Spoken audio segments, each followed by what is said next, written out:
Hey guys, today we're going to be swapping front springs on my 2012 Optima. Put a set of lowering springs on it maybe a couple months back. After I installed them, I noticed that the front springs were clattering and creaking. It had low speed turns and over bumps and whatnot, so got a hold of the manufacturer, and turns out they were designed slightly incorrectly, so they redesigned some springs for this and got them sent out. So I have the new springs. Things you'll need if you would attempt something like this, it's really not that hard. You need a jack, low enough to get underneath your car. You need probably an impact wrench for some of those really tight bolts. A torque wrench is good to have. Miscellaneous sockets, wrenches, things like that. Impact sockets, if you're going to use the impact gun, are important to have as well. So here are the new springs, and we just installed them on the stock struts.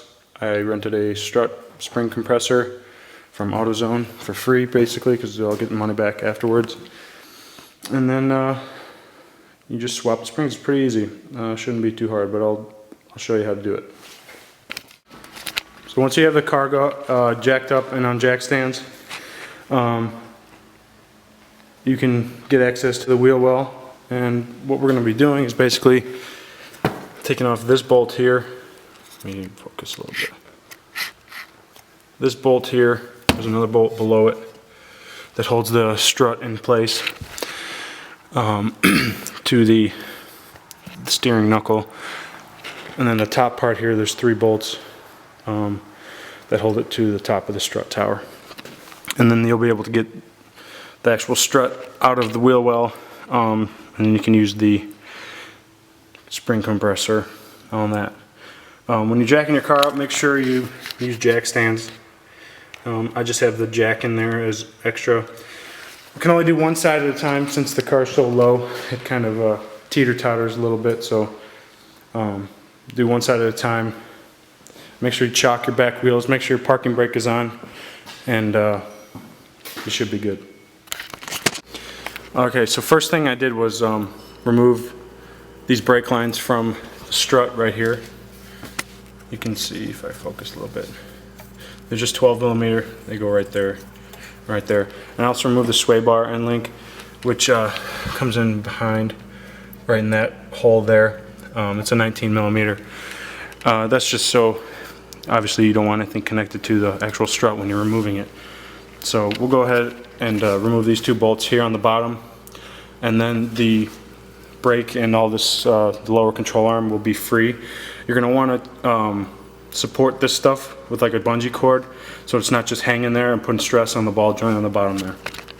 I'll show you. Okay guys, so I have the strut removed from the car, and I've got the spring compressors attached to it here and here. Basically all you're going to do is use the impact gun to tighten this and this, do each side equally until the spring is kind of loose in this seat here. Once you do that, you can remove this top nut, and that will remove the strut hat, and then the spring will be able to come free. Alright, so I went ahead and put the new spring on. I've already got the nut on, but it's not fully tightened yet because you got to wait till you get the full load of the car on, and you can tighten it from the engine compartment, so that's not the end of the world. But these are the new springs that are installed. For those that knew about these springs, they redesigned them totally. Here are the old ones. And you can see right away they're a little bit narrower this way. But so far people that have installed them said that the new ones ride better and they don't make any noise. So that's that. We're going to install it on the car now, and then I'm not going to show the other side, but you get the gist now. Alright, so I got everything back tightened up. Both these nuts here needs to be tightened to about 125 foot-pounds. The 2 brackets that hold the brake line on, just get them snug. You don't want to break them off, they're not that strong. And then this back here, the stabilizer end link needs to be tightened to about 85, 82, 85. foot-pounds. So then you go ahead and put your tires on. You can lower it. Then you can come back in here on the top and you tighten down all your sides. I don't know the top. I don't know the strength or the torque right now, but I'll look it up and I'll tell you. And then you can tighten the middle guy. And don't forget to put the cap back on when you're done.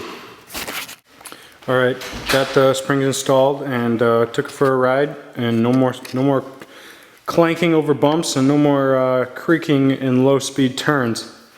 Overall, it was a success. The new springs are great. It has about the same drop as before. I didn't measure. I'm going to let it settle before I do.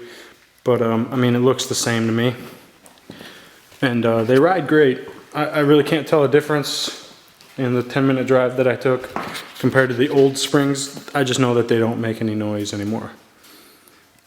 So, that's that. Thanks for watching.